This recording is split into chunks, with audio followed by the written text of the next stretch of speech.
ဒါအဲ့တော့လည်းအရင် regret ဖြစ်တယ်ဒါဆိုအမနဲ့က IB ဖြည့်ပြီးသွားရပေါ့နော်အဲ့လောက်ကြီးကို satisfy ဖြစ်တယ်လို့မခံစားလိုက်ရဘူး like အများကြီးပဲပို့လို့ရတယ်လို့ထင်လိုက်တယ်ပေါ့ဒါကတော့အမတဲနန်တာစုဖြစ်ပါတယ် IB Diploma Graduate တယောက်ဖြစ်တဲ့တော့ Top Universities ၄ခုကနေ Full Tuition Scholarship တွေကိုရရှိထားတဲ့သူပါဒီနေ့ရဲ့ episode မှာတော့ IB Diploma Journey ရဲ့ reality ရဲ့ assessment assignment တွေအများကြီးပဲ like တောက်လျှောက်ဘရောမှမပြတ်ဘူးပေါ့နော်အဲ့တော့အရန်လုံးဒီပုံလာရဲ့ဆိုကြတော့ဒီခါကျရင်မလုပ်ချင်တော့မနေဒီတိုင်းထားတာလိုက်တယ်ပေါ့အဲ့ဒီတော့ဒီလုပ်တယ်ဒီပုံပေါ့ပုံတဲ့ပုံလာရဲ့ဆိုကြလူကပါပြီဆို burn out ဖြစ်တယ်ဘာလို့ပါလဲဖြစ်တယ်ပေါ့နော် original initial topic ကတခုဆိုရင်မအဲ့ experiment လုပ်ကြည့်ချိန်မှာ experiment မအောင်ဘူး fail ဖြစ်တဲ့တော့နောက်တစ်ခုထပ်လုပ်ကြတယ်။အဲ့ဒါလည်းတန်းတာတစ်ခုပေါ့နော် experiment ကြီးကြားရဆိုတော့ဒီတက်ကွိမှာမတို့ကျောင်းကတောင်ပေါ်မှာရှိရတဲ့ကြောင့်မို့ Amazon ကတစ်ခါပို့မယ်ဆိုလို့ရှိရင်အချိန်ကအနည်းဆုံး2ပတ်3ပတ်လောက်ကြာရရောက်ဖို့တော့ပေါ့နော်။ဒီ extended essay ပိုင်းဆိုရင်နောက်ဆုံး AI စစ်လိုက်တဲ့အချိန်မှာလုံးဝတစ်ခုတော့ AI ဖြစ်နေတာပေါ့နော်ဒီ prioritize လုပ်ရတယ်ပေါ့နော်အဓိကတော့အရင်မကြည့်တဲ့အရာတွေကိုအလောက်ကြီးအချိန်မပေးတော့ဘဲနဲ့အရင်ကြည့်တဲ့အရာတွေပဲပြန်ပြီးတော့ချိန်ပြရတယ်ပေါ့နော် University application အတွက် IB Diploma ရဲ့ advantages တွေအဲ့လို full tuition ရတဲ့ကျောင်းသားတွေမှာဘာတွေတွေ့ရလဲဆိုရင်သူတို့ရဲ့ grade တွေက like not 99th percentile grade တွေပေါ့သူတို့ရဲ့ grade တွေက it's like 90th percentile ပေါ့နော်90% above average လောက်ပဲ above average အဲ့မဲ့သူတို့ unfair advantage ကဘာလဲဆိုတော့ကျတော့သူတို့ရဲ့ qualification strength ပေါ့နော် especially IB လိုမျိုး qualification strength ရဲ့ပြီးတော့သူတို့လုပ်တဲ့အဲ့ဒီအရန်ကို unique ဖြစ်တယ်ပေါ့နော်ပြီးတော့ localize ပေါ့နော်အဲ့ဒါမှပြောခဲ့ရဆိုရင်ဒီအမိုက်ပုံတွေလိုက်ရှင်းတာတို့ဒီကျောင်းမှာ biodiesel project အရန်ကို localize ဖြစ်တယ်အဲ့ဒီဟာတွေကိုသူတို့က personal statement တွေမှာထည့်ရေးပြီးတော့ပဲတာဝါတာပေါ့နော်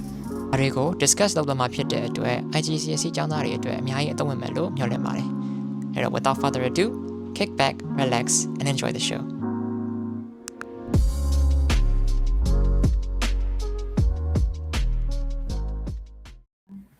မြန်မာနိုင်ငံကအကြောင်းသားအများစုပါပေါ့နော်ဒီ IB Diploma လို့ပြောရဲဆိုရင်တို့ကဈေးကြီးတယ်တို့ဈေးများတယ်တို့ပြီးတော့ workload အများများတယ်ဆိုပြီးတော့ပေါ့နော်အဲ့လိုမျိုး general negative တွေရှိတယ်အဲ့တော့အမ experience မှာပေါ့နော်ဒီ IB Diploma ကိုရွေးတဲ့အခါမှာဘယ်လိုမျိုး factor တွေပေါ်စဉ်းစားပြီးတော့ကျွန်တော်ဒီ IB ကိုရွေးမယ်ဆိုပြီးတော့စဉ်းစားပြခဲ့တာလဲပေါ့နော်အဲ့တော့အရင်ဆုံးအဲ့ဒါလေးပြပြပေးပါအောင်ပါso IB ကကြာတော့ပေါ့နော်တခြား curriculum တွေတက်စားလို့ရှိရင်သူကနည်းနည်းထူးခြားတယ် and then နောက်ပြီးတော့သူ့မှာ components တွေမှာဆိုလို့ရှိရင်ဒီစာတွေမကပဲပေါ့နော်တခြားCAS လို့ခေါ်တဲ့ creativity activity service ပေါ့ဒါမျိုးတွေလည်းအကုန်ပါတယ် and ခုနကပေါ့နော်မောင်လေးပြောလို့မျိုးဈေးကြီးရဆိုတဲ့ချက်ကလည်းဒါနဲ့ဟိုဖြစ်တယ်ပေါ့ဘာလို့လဲဆိုတော့သူက IB မှာကြတော့တခြား curriculum တွေဆိုလို့ရှိရင်investigation လုပ်တယ်တို့ lab တွေလုပ်တယ်ဆိုလို့ရှိရင်ဒါအကြောင်းရဲ့ activity တွေလည်းလုပ်ပြဒါပေမဲ့ IB မှာကျတော့ activity အပြင်ကိုမှအောင်မတော့အဲ့ဒါမျိုးကို research လိုမျိုးပေါ့နော် research paper လိုမျိုးရေးပြီးတော့ IB ကိုအမှတ်ရဖို့အတွက်တင် submit လုပ်ရတာမျိုးရှိတဲ့ကြောင့်မလို့ဒါမျိုးတွေအများကြီးပို့လာရပေါ့နော်အဲ့ဒီပြင်မတို့မှာ subject ကလည်း6ခုရှိရယ်ပြီးရင် subject 6ခုကိုပြင်မတို့မှာ external assessment တွေမကဘဲနဲ့ internal assessment တွေလည်းရှိရယ်ပေါ့နော် and အဲ့ဒါပြင်မတို့မှာဒီတခြားEE လို့ခေါ်တဲ့ extended essay ပေါ့နော်အလုံးလေးတောင် research paper နဲ့ပြီးရင်theory of knowledge လို့ခေါ်တဲ့ဒီ philosophy နဲ့လည်းဆိုင်တဲ့ subject တစ်ခုမျိုးပေါ့နော်အဲ့လိုမျိုးတွေလည်းရှိရယ်အဲ့တော့ IB မှာကholistic အရင်ဖြစ်တယ်ပေါ့နော်best ဆုံးကနေပြီးတော့ဒီကျောင်းသားတယောက်ကိုဆိုရင် academic ဘိုင်းတွေမကဘဲနဲ့ဒီthinking ဘိုင်းကိုရောပြီးတော့ရင်တခြား extracurriculars တွေကတခါ building ဖြစ်ထားတဲ့အတွက်ကြောင့်မလို့ဒါတော့ဈေးကြီးတယ်ဆိုရဲအချက်ကအဲ့ဒါကြောင့်မလို့အမှထင်တယ်ပေါ့နော် so အမှအနေနဲ့ IB ကိုဘာလို့ကတာpursue လုပ်ဖြစ်တဲ့အကြောင်းရင်းကတော့အဓိကတော့အမှအဲ့တုန်းကပေါ့နော်အမှဒီ IGCSE ပြီးခါစားအမှဘာ major သွားချင်လဲဆိုတော့အမှမသိဘူးပေါ့ major အမှက like science ဘက်ကိုလည်းသဘောကျတယ် and then ပြီးရင်မှဒီ social study နဲ့ပတ်သက်တဲ့ econ လို့ဘာလို့လဲအမှ try ကြည့်ချင်တယ်ပေါ့နော် so အမှ A level ကသွားခဲ့မယ်ဆိုလို့ရှိရင် A level မှာဆိုရင်subject choice ကနည်းနည်းပိုပြီး limited ဖြစ်တယ်ပေါ့ and then မြန်မာပြည်မှာဆိုရင်ကျောင်းတော်တော်များများက like 3ဘာသာ4ဘာသာလောက်ထိပဲယူကြအများပေါ့နော် so အဲ့တော့အမအနေနဲ့Gary အမအနေနဲ့A level တာသွားပြခဲ့မယ်ဆိုရင်အဲ့ချိန်နဲ့စာပြီး major decide လုပ်ပြီးတော့တန်းရွေးရမှာဖြစ်တယ်ပေါ့အဲ့တော့အမကIB ကိုရွေးလိုက်ခြင်းအဖြစ်အမမှာတခြား option နည်းနည်းပို့တိုးလာပေါ့နော်အဲ့ဆိုအမတို့ IB မှာကျတော့6ဘာသာသင်ခွင့်ရတယ်ဆိုတဲ့အတွက်အမလိုချင်တဲ့ subject တွေအကုန်လုံးမျှယူပြီးတော့ပေါ့နော်အဲ့လိုမျိုးထည့်ထားလို့ရတယ်ဆိုတော့ ကိုလည်းပို့ပြီးတော့ discover လုပ်လို့ရတယ်ပေါ့နော်ကိုတကယ်ပါကြိုက်လဲမကြိုက်ဘူးလဲဆိုတာအဲ့ဒါကြောင့်မလို့ IB ကိုရွေးဖြစ်တယ်ပေါ့နော် and then နောက်တစ်ချက်ကကျတော့ IB ကဒီကျောင်းဝင်ခွင့်တွေပိုင်းမှာဆိုလို့ရှိရင်လေ IB ကuniversity တော်တော်များများကလည်း IB ကို accept လုပ်ကြရပေါ့နော် so အဲ့ဒါကြောင့်လေးရွေးဖြစ်တာပါပါတယ်ဟုတ်အဲ့တော့အခုဟာပေါ့နော် IGCSE ကဒီ major မှာဆိုရင် series တစ်ခုပြင်မယ်ပေါ့နော်အဲ့တော့အဲ့ဒီမှာ junior လေးတွေက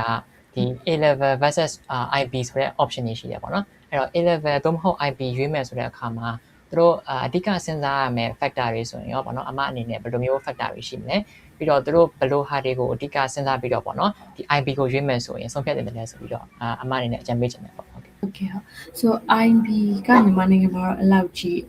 တော်တော်များများလုပ်တဲ့ curriculum တစ်ခုတော့မဟုတ်ဘူးပေါ့နော် so ဒါပေမဲ့မြန်မာပြည်မှာလည်း IB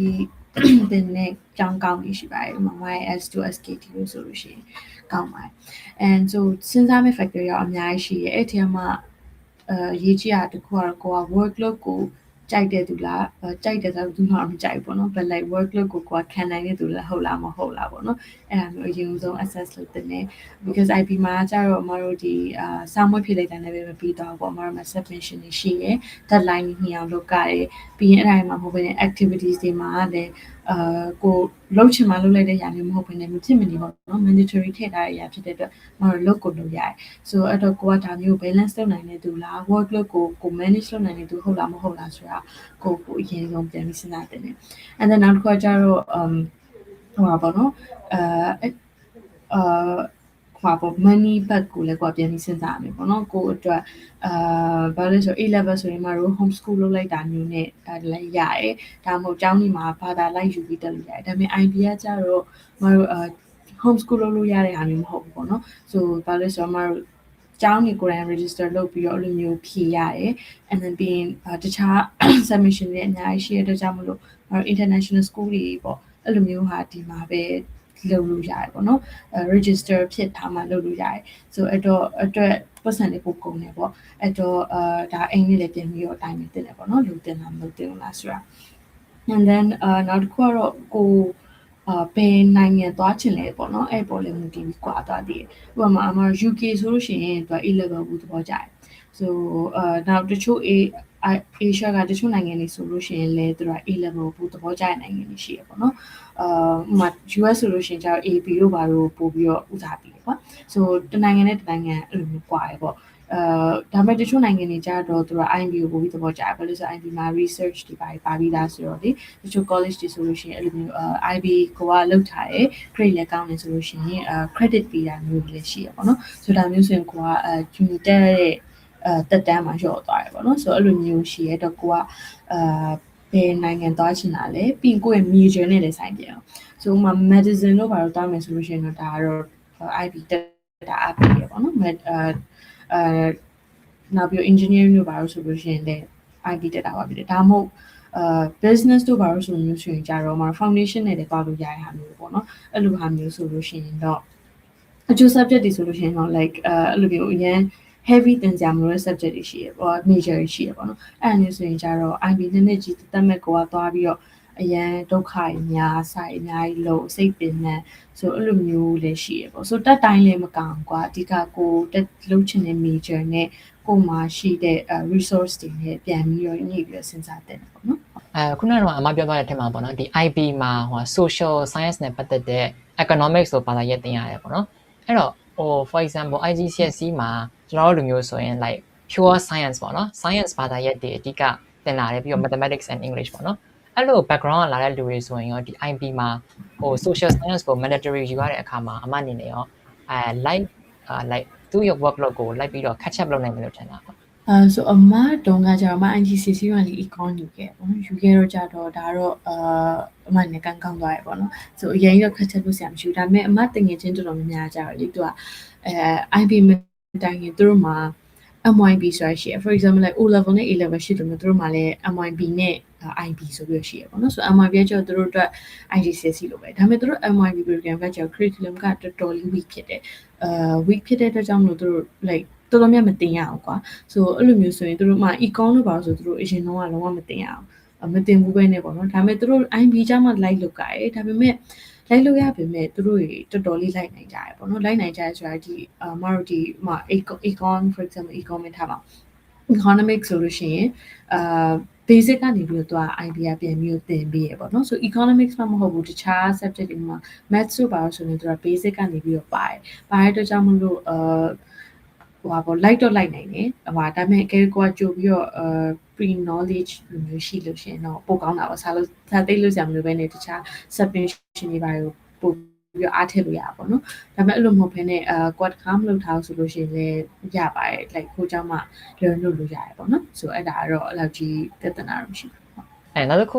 သိချင်တာကဟိုပါပေါ့နော် subject တစ်ခုချင်းစီကိုရှင်းလိုက်မယ်ဆိုရင်ပေါ့ဒီ A level နဲ့ IB မှာ A level ကကျတော့အရန်ကိုဘယ်လိုမလဲ subject တစ်ခု in depth သွားတယ် for example physics မှာဆိုရင်ဘယ်လောက်ထိ in depth သွားလဲဆိုတော့ဒီ nuclear physics မှာ particle like muons ဘာညာအဲ့လိုမျိုးအထိသင်ရတဲ့ဟာရှိရပေါ့နော်အဲ့တော့ IB နဲ့ရှင်းလိုက်မယ်ဆိုရင်ရောဒီ A level subject နဲ့ IB နဲ့ဆိုရင်rigorous ဖြစ်တဲ့ level ပေါ့နော် demanding ဖြစ်တဲ့ level က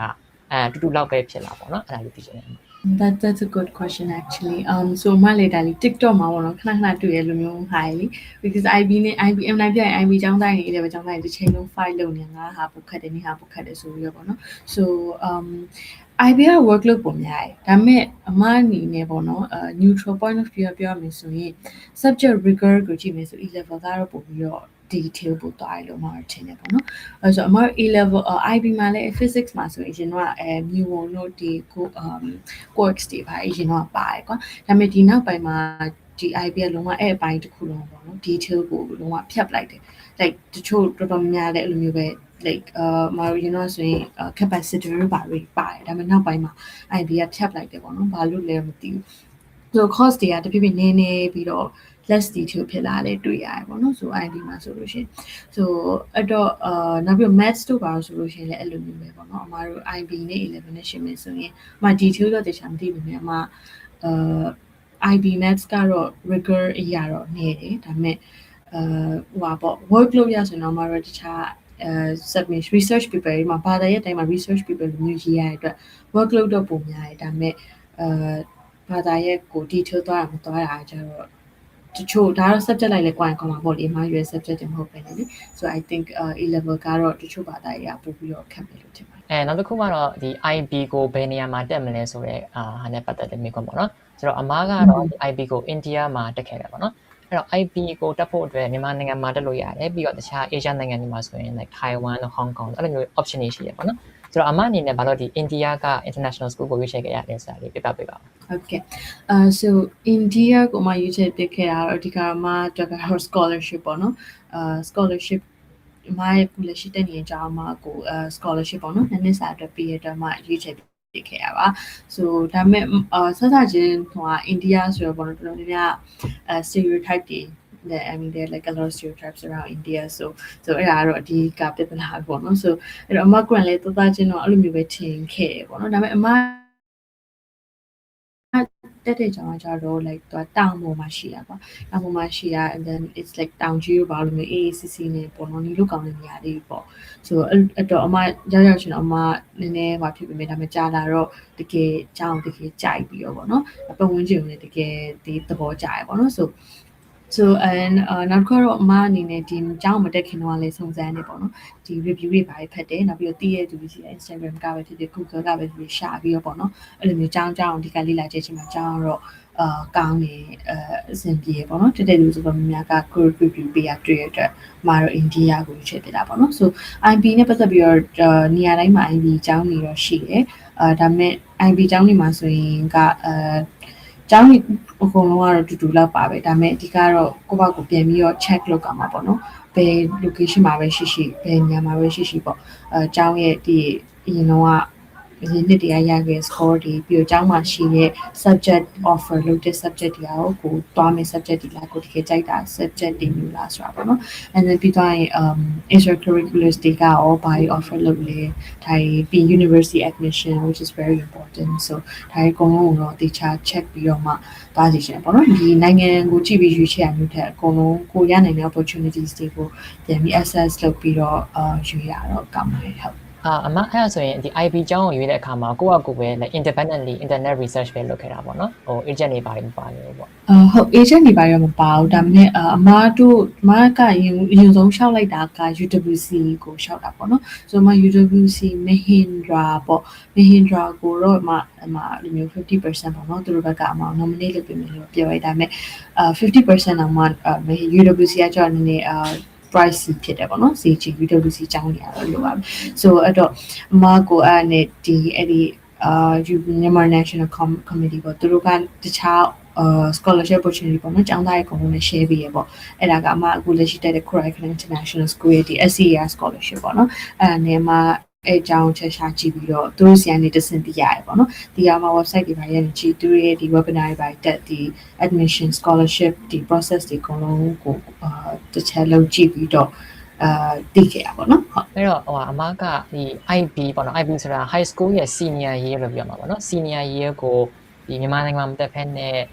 တခြားနိုင်ငံမှာတက်ရတာပေါ့နော်အဲ့တော့ senior year ကို abroad မှာဖြတ်သန်းရတဲ့အတွေ့အကြုံအနေနဲ့ပေါ့နော်အမရရှိခဲ့တဲ့ life lesson လေးတွေပေါ့နော် junior လေးတွေအတွက်အဲ့လိုမျိုးနိုင်ငံခြားမှာ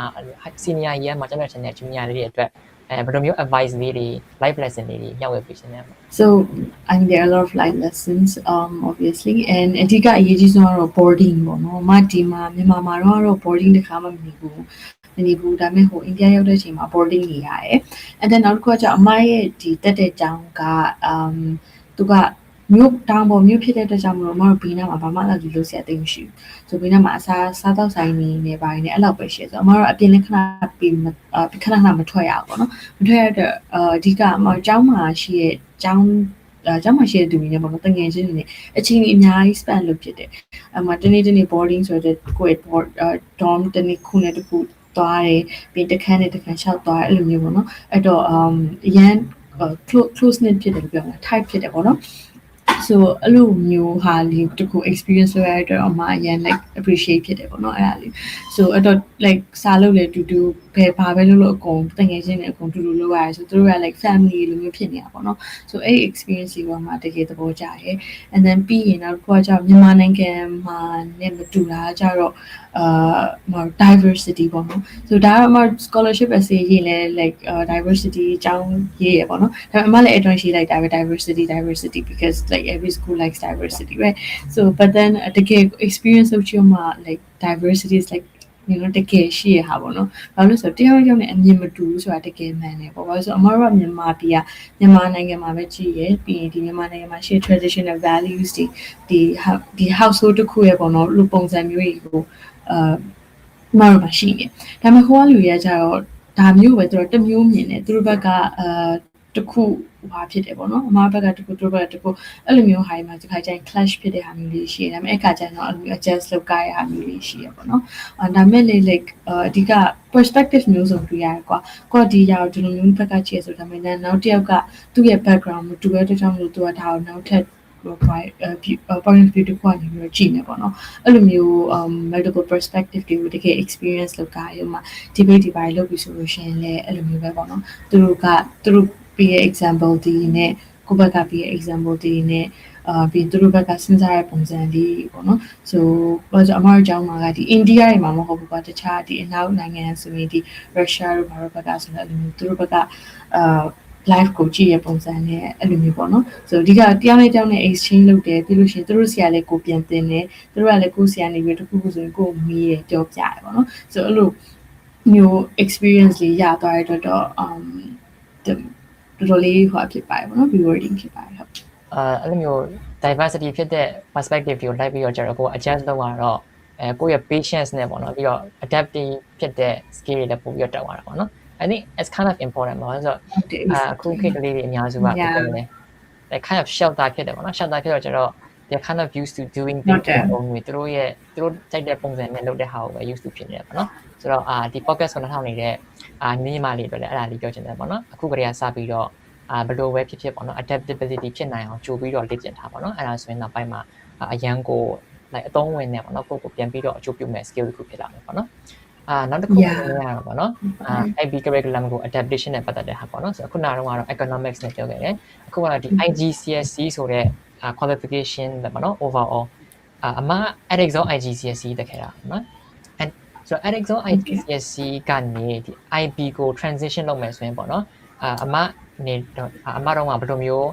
adaptation လုပ်ခဲ့ရလဲပေါ့ဒီ IGCSE ဆိုတာကျတော့အမခုနပြောခဲ့ပဲ linear exam ဆိုတော့ကျတော့တောက်လျှောက်စတင်ရတယ်ပြီးတော့မှ18လသို့မဟုတ်24လပြီးရင်စာမွေးဖြစ်ရတယ်ပေါ့နော်ဒါပေမဲ့ IB ကကျတော့တောက်လျှောက်အဲ့လိုမျိုး demand တွေရှိနေတဲ့အတွက်အဲ့လိုမျိုး adaptation ပေါ့နော် transition stage မှာအမရဲ့ဒီ study လုပ်တဲ့ techniques တွေပြီးတော့ time management လုပ်တဲ့အပိုင်းတွေပေါ့နော်အဲ့လိုအပိုင်းတွေမှာဘယ်လိုမျိုးပြောင်းလဲခဲ့ရတဲ့ဟာမျိုးရှိခဲ့လဲပေါ့အမဆို like ပထမဆုံးလေးလာလောက်ကမြိတ်နေနေကွာပေါ့နော် so ဘာလို့လဲဆို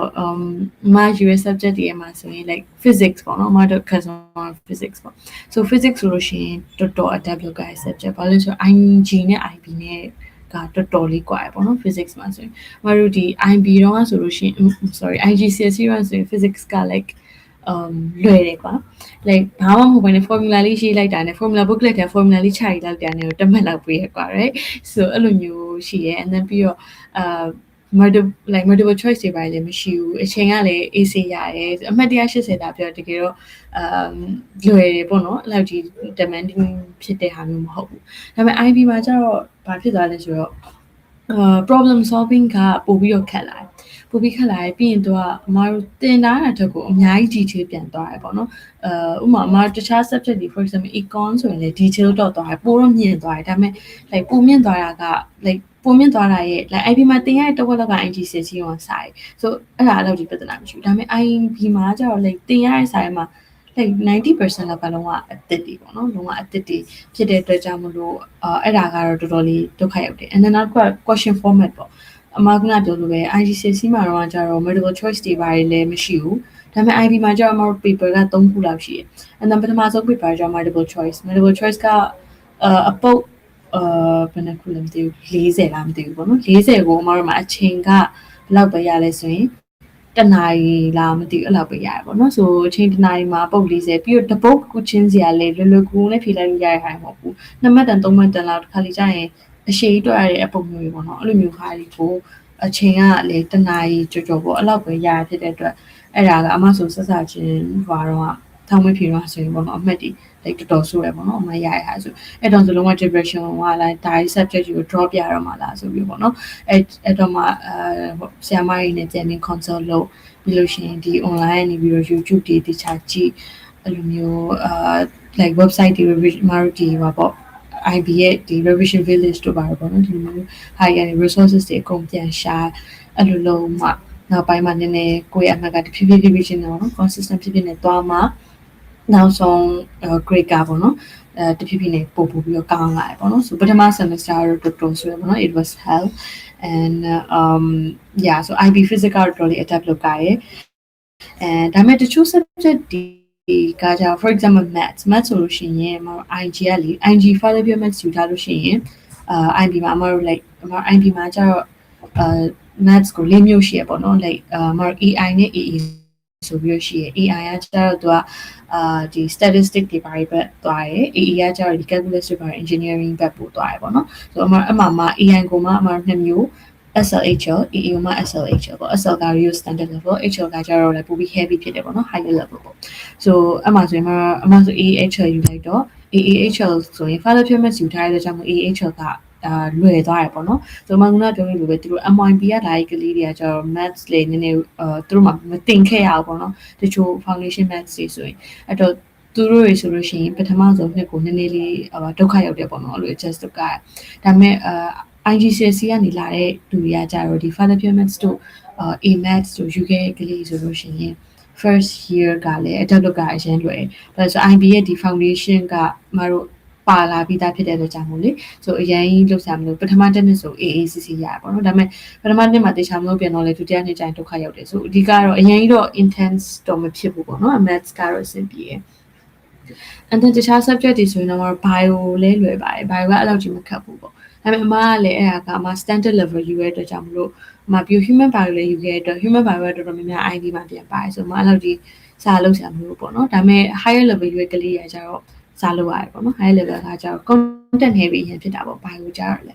so bio လည်းသူ့အနေနဲ့သူတော့ရှိရပေါ့နော် and then နောက်တစ်ခုကchemistry ပေါ့ chemistry အမှမယူတော့မယူဒါပေမဲ့ chemistry လည်း physics လိုပဲလို့ကြားတယ် so chemistry ကလည်းအဲ့လိုမျိုး စာရန်လုပ်ကြရပေါ့နော်စာရန်လုပ်ကြရပြီးပါလို့ရှိရင်chemistry မှာဆိုလို့ရှိရင်လည်း physics လိုမျိုးပဲ question တွေ format တွေလည်း change နေတင်တဲ့ content တွေလည်းအများကြီးပို့ပြီး heavy ဖြစ်လာလို့ရှိရပေါ့နော်နောက်တစ်ခုမှအနေနဲ့ခက်ခဲတာဆိုရင်တော့ English ပေါ့ because ကျွန်မကအဲ့ exam မှာတော့မှ English language BU ခဲ့ရကွာ so language မှာလည်း analysis တွေ comparison တွေရောပါတာပဲဒါပေမဲ့ဒါအရင် like surface level ဖြစ်တယ်ဒါပေမဲ့ IB မှာကျအမတို့သင်ရတာကျလုံးဝ like English language and literature ဖြစ်တဲ့အတွက်ကြောင့်မို့ we have to learn like this Shakespeare and all this stuff which is like very boring but ခက်လဲခက်တယ်ခါမှမလုပ်ဘူးတဲ့ခါကြတော့လေခက်တာဘယ်ဟာကတော့ခက်လဲဆိုတော့စဉ်းစားရတာပေါ့နော် analyze လုပ်တဲ့အချိန်မှာ like ဒီဟာ poster တစ်ခုပေးဆိုအဲ့ poster ကိုကြည့်ပြီးတော့ like what is the author trying to say you know and now the service level နဲ့မဟုတ်ဘဲနဲ့ကွာ like အနည်းအမြင်လို့ရှိရင်တော့ဒါထွက်တယ်ဆိုတာမျိုးထပ်ပို့ပြီးတော့ပေါ့နော်ဒါဘာ bigger issues နဲ့ connect ဖြစ်လဲဘာ global issues ကိုပြနေရလဲဆိုအဲ့လိုမျိုးစဉ်းစားရတယ်။အမှန်တော့ငယ်လေးကနေကအမှဆိုဆွေးရကြောင်းလာဖြစ်တဲ့အတွက်အဲ့လိုမျိုး critical thinking mind တွေပါရမ train ခဲ့ရအောင်ပေါ့မ train ခဲ့ရတဲ့အတွက်ကြောင့်မလို့မစဉ်းစားတတ်ဘူးပေါ့နော် like ဘာဆိုလို့ရှိရင်ဘာဟွာဖြစ်နေလဲဆိုတာကိုမစဉ်းစားတတ်ဘူးမစဉ်းစားတတ်တဲ့အတွက်ကြောင့်မလို့အဲ့ဒါကတော့ဆက်စားခြင်းမှာပြဿနာတော်တက်တယ်ပေါ့နော်ဒါပေမဲ့ဖြည်းဖြည်းချင်းနေတော့သူကသူလုပ်ပါများရင်တော့ practice လုပ်ပါများရင်တော့ပို့ပြီးမြင်လာရပေါ့နော်ဆိုဒါရဆရာမရဲ့တခြားလိုမျိုးဆရာမရဲ့ကိုကြီးလေးလိုပါပေါ့ဆိုအဲ့လို subject မျိုးဆိုလို့ရှိရင်တော့နည်းနည်းဒုက္ခရောက်တယ်ဆိုဒါအမမမဟုတ်ဘူး like မနဲ့တူလိုက်တချို့မြန်မာကြီးလည်းအဲ့လိုမျိုးပဲပေါ့နော်မြန်မာကြီးမှမဟုတ်ဘူး like တော်တော်များများတချို့လူကြီးဆိုလို့ရှိရင်အဲ့လိုမျိုး like literature မသင်ခဲ့ရပေါ့နော်တချို့ student သင်ခဲ့ရတော့အခုမှစလုပ်တဲ့ခါကျတော့ဆက်စားချင်မှာတော့အခက်အခဲတွေမျိုးရှိပါတယ်English language and literature ဆိုတော့ Shakespeare လိုမျိုးအဲ့ဒါတင်ရတယ်ပေါ့နော်ဟုတ်ကဲ့ဟုတ်မမ Shakespeare ရဲ့ဘယ် play တင်ရတယ်အမတို့ IB မှာIB မှာတကယ်ကြောင်းမြန်ကြိုက်တာတင်လို့ရတယ်ကွာ like တချို့ကြောင်းတွေဆိုတချို့ဟာတင်တယ်ပေါ့ကိုနဲ့အဆင်ပြေတယ်တင်တယ်အမတို့ကြောင်း Macbeth တင်တယ်ပေါ့နော်အမတို့ Macbeth ကျွန်တော်တို့ OSSD မှာကျတော့ Hamlet တင်ရတယ်OSSD မှာလည်းအဲ့လိုပဲပေါ့နော်ကြောင်းနဲ့အဲ့ Shakespeare ပြီးတော့꿰သွားတယ်ကျွန်တော်တို့ကြောင်းကကျတော့ Hamlet တင်တယ်တခြားကြောင်းတွေမှာကျတော့တချို့တွေက Macbeth တင်တယ်တချို့တွေက The Tempest ပေါ့နော်ပြီးတော့တစ်ခါလေးကြာရင် I think Romeo and Juliet တင်တဲ့ကြောင်းတွေရှိရပေါ့နော်ကျွန်တော်လည်းအဲ့ OSSC ဟုတ်တယ် Shakespeare တင်ရတဲ့ topic ကဘယ်လိုလဲဆိုတော့ Shakespeare က all the way at the back of the course ဆိုတော့အဲ့ ENG4U ဆိုတဲ့ English ရဲ့ဟိုးနောက်ဆုံးမှာတင်ရတာပြီးတော့အဲ့ unit 4 တခုလုံးက Shakespeare ပေါ့နော်အဲ့ Shakespeare ကကျန်တဲ့ unit တွေရဲ့I mean the whole course ရပေါ့နော် like 30% လောက်ရှိတယ်အဲ့တော့ Shakespeare ကိုစတင်ရတော့ကကျတော့ I didn't expect it ပေါ့နော် like ဆရာတွေကတော့နောက်ဆုံးမှာ Shakespeare တင်ရမယ်ဒါပေမဲ့ Shakespeare လည်းစတင်ရရော I didn't expect the level of research ပေါ့နော် that needed to be done အခုကောင်းတာကတော့ OSSD ကဘာလဲဆိုတော့ကျတော့အဲ့လိုမျိုးအရန်ခတ်တဲ့မိကုန်းတွေကို final exam မှာမမေးဘူးပေါ့နော်အဓိက assignment based ဆိုတော့ကျတော့အချိန်အများကြီးယူပြီးတော့ကျတော့လုပ်လို့ရတယ်ပေါ့နော်အဲ့တော့ Shakespeare ကတော့ OSSC တက်မယ်ဆိုရင်လည်းတွေ့ရမယ်အဲ့တော့တက်မယ်ဆိုရင်လည်းတွေ့ရမယ်ပေါ့နော်အခုအမှပြပြရတဲ့ကြောင့်အဲ့တော့ Shakespeare မတွေ့ချင်ဘူးဆိုရင်တော့ don't do OSSC don't do IB ပေါ့နောက်တစ်ခုကအမှဟောပါအဲ့ဒီလိုရှောင်းလိုက်ပါဟုတ် language acquisition နဲ့အမှတို့ယူရတယ်เนาะဒါmandatory အနေနဲ့လေဟုတ်ကဲ့အဲ့တော့အမှ language acquisition မှာSpanish ကိုယူခဲ့ရတာဟုတ်ကဲ့ language acquisition မှာ Spanish ယူခဲ့ရပါဆိုတော့အဲ့လိုမျိုးဘာသာအသစ်ကိုသင်ရတဲ့အခါမှာ like language အသစ်ကိုသင်ရတဲ့အခါမှာရောဘယ်လိုမျိုးအခက်အခဲရှိလဲအမှso Spanish ကမနိုင်ပြောရင်တော့ IB မှာတော့အလွယ်ဆုံး language လို့ပြောလို့ရတယ်ပေါ့နော် so I mean unless you take English up in issue Spanish ကတော့ဟောပေါ့ခက်တာမဟုတ်ဘူးနော်လွယ်ပါတယ် like အမစားလောက်ကြည့်လို့ဆရာမလို့ဖြစ်သူ့ဘာသူတနေ့စာပြလိုက် like somewhere နီလောက်မှာ vocabulary ပါလိချက်grammar rules တွေပါ revise လုပ်ပေါ့နော်အဲ့လိုပါပဲ so English အစားတင်တော့လို့မျိုးပေါ့နော်ဒါပေမဲ့ Spanish ကလည်း again မတို့ IB မှာဆိုရင် grade တွေက grade 1 2 3 4 5 6 7ဆိုပြီးရှော်လေ7ရဖို့ခက်တယ်ပေါ့နော် so အမအတွက်ပေါ့အမအတွက် personally အမအတွက်ဆိုရင်မာက like Spanish ကအမအတွက်7ရဖို့အခက်ဆုံး subject လို့မျိုးပေါ့and then English နဲ့ Spanish ပေါ့နော် so Spanish ကကြောက်ဘာလို့ခက်လဲဆိုရင်မတို့ဒီအရန်မြန်နေတဲ့ပေါ့တလုံးမနားမလဲဘူး so ကိုယ်ကလည်းအဲ့လိုမျိုး like ဒီအနောက်နိုင်ငံတွေပါရှေ့ language တွေနဲ့အရန် familiar မဖြစ်တဲ့အခါကျတော့ပူဆိုးရယ် Spanish movies တွေပါလေကြည့်နေကြအဲ့လိုမျိုးမရှိတော့လေ so အဲ့ဒါကတော့လည်းတနာဒုက္ခရောက်တယ်ပေါ့နော် so ကျန်တဲ့ reading writing and the speaking ကတော့ like practice လုပ်ရပါတယ် so အဲ့ဒါပါပဲ yeah ဆိုတော့တချို့အကြောင်းသားတွေကျတော့အဲ့လိုမျိုးလေ like ဒီ high school certificate တခုရဖို့အတွက်ပေါ့နော်ဘာသာအတည်ကြီးကိုထပ်ပြီးတော့လေ့လာနေရမယ်ဆိုရင် like they kind of want to avoid that ပေါ့နော်အဲ့တော့Spanish ကအရင်မခက်ဘူးဆိုတော့ကြတော့ like IB ယူမကျောင်းသားတွေအတွက်ဒါ reality ပေါ့နော်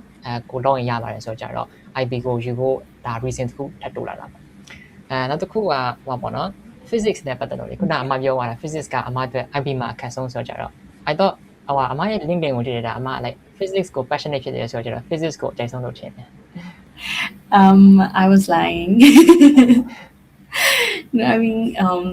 it was hard, but I think I don't know, like I think I wanted to pursue no. ခက်တဲ့အတွက်ကြောင့်မလို့ပို့ပြီးလောက်ရတဲ့အတွက်ကြောင့်မလို့လေသဘောကျသွားတယ်လို့ထင်တယ်ပေါ့နော်ဆိုအဲ့လိုပုံစံမျိုးပေါ့ ဟုတ်ကဲ့ပါအမအဲ့ဒါဆိုရင်ဒီ IB ပေါ့နော်အမဒီ IB ကိုလေ့လာတဲ့ journey တစ်လျှောက်မှာ overall ပြန်ကြည့်လိုက်ရမယ်ဆိုရင်အမအတွက်စိတ်အပင်ပိုင်းရဆုံးနဲ့ခက်ခဲဆုံးအတွေ့အကြုံတွေပေါ့နော်ခုနပြောခဲ့တာအပြင်ပေါ့နော်ဒီပြင်ဘာလေးရှိအောင်လဲ Okay ဟုတ်စိတ်အပင်ပိုင်းရဆုံးဆိုရင်တော့look at the entire journey so follow thisအမကိုယ်တိုင်က procrastinate လုပ်တယ်ပေါ့နော် procrastinate လုပ်တယ်ဆိုတော့မလုပ်တဲ့ဘူးပေါ့နော် but then sometimes I feel like the whole point of IB is to procrastinate I'm like assessment assignments ရအများကြီးပဲ like တောက်လျှောက်ဘရောမှမပြတ်ဘူးပေါ့နော်အဲ့တော့အရန်လုံးဒီပုံလာတဲ့အချိန်ကျတော့ဒီခါကျရင်မလုပ်ချင်တော့မနေဒီတိုင်းထားလိုက်တယ်ပေါ့နော်အဲ့ဒီပဲတဖြည်းဖြည်းလုပ်တယ်ဖြည်းဖြည်းပုံတာပေါ့ so အဲ့ဒါပုံလာတဲ့အချိန်ကျတော့လူကဘာဖြစ်လဲဆိုတော့ burn out ဖြစ်တယ်ဘာလို့ပါခိုင်းရမလဲမသိဖြစ်တယ်ပေါ့နော် so ဒါတော့အမကိုယ်လည်း experience လုပ်ခဲ့ဒါပေမဲ့အမသူများတွေလည်းအဲ့လိုမျိုးမဖြစ်စေချင်ဘူးပေါ့နော် so နည်းနည်းချင်းအလုပ်ရှိတဲ့အချိန်မှာပြီးအောင်လုပ်ထားတော့ကောင်းပါတယ် so အဲ့လိုချိန်ဒီမှာဆိုရင် for example မှာ like 12th grade ရဲ့အမတို့ first semester မှာဆိုရင်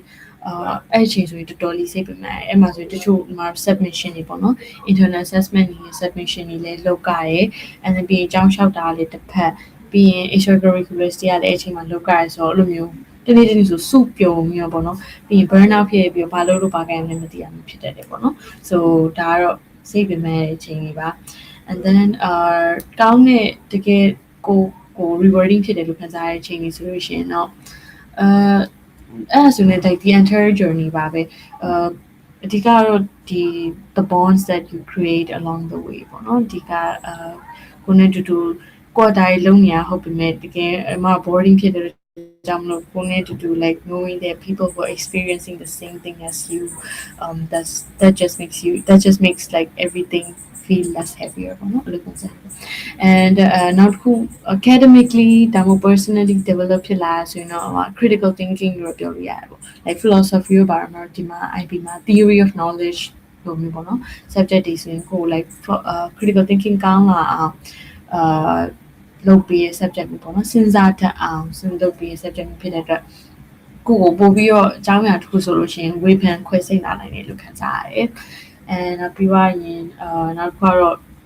uni ဘာဆိုလို့ရှိရင် IB ကိုတချို့မလျှောက်တဲ့အကြောင်းကြီးဆိုလို့ရှိရင်သူက IB ကိုသဘောကျတယ်ပေါ့နော်သဘောကျအမှမတို့ like offer ပေးပြီဆိုလို့ရှိရင်လည်း IB student တွေဆိုလို့ရှိရင် offer ကို like ဟိုပေါ့အရင်အမြင်မပေးဘဲနဲ့ like နည်းနည်း like 345အပြည့်ဆိုလို့ရှိရင်တချို့ကျောင်းဆို31 32လောက်နေပေါ့နော်ဒါကတော့ IB ကြိုက်တဲ့ကျောင်းတွေဆိုလို့ရှိရင်ပြောရမှာတချို့ကျောင်းတွေကတော့မြင့်နေပေါ့နော်ဆိုအဲ့လိုမျိုးပေးတဲ့ကျောင်းတွေလည်းရှိတယ်ဆိုဒါကလည်းကောင်းပါတယ် and then နောက်တစ်ခုကတော့ self discovery ပေါ့မောင်နာပြောမှာ creativity activity service ဆိုပြီးပေါ့နော် CAS ဆိုရဟာလောက်ကတော့အမဆိုအရင်တော့လုံးဝ sports တွေပါတော့မစောကိုကိုလည်းကောင်းတယ်လို့မထင်ဘူးပေါ့နော်ဒါပေမဲ့ IB ဆက်လို့ရတဲ့နောက်ပိုင်းမှာချပြီးပေါ့နော်တခု try ကြည့်ရပေါ့နော် try ကြည့်ပြီးတော့ကိုမကြိုက်တာတွေ့ရင်နောက်တစ်ခု move on လုပ်တယ်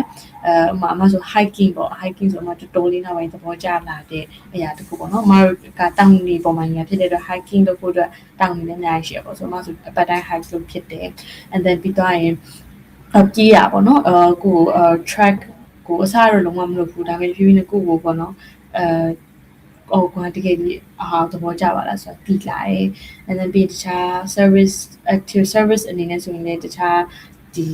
မှာတခြားနေရာတွေတွားပြတယ်ပေါ့နော်ဒီကျောင်းကနေပြီးတော့ arrange လုပ်ပြီး orphanage တွေတွားတာတွေပါဆိုရင်ဒီမှာနေတဲ့မြို့အကြောင်းလည်းပို့ပြီးတော့တည်လာတယ်ပို့ပြီးတော့လည်း like မြို့သဘောကျလာတယ်ပေါ့နော်သူ့အကြောင်းကိုတည်တဲ့အတွက်ကြောင့်မလို့လေ so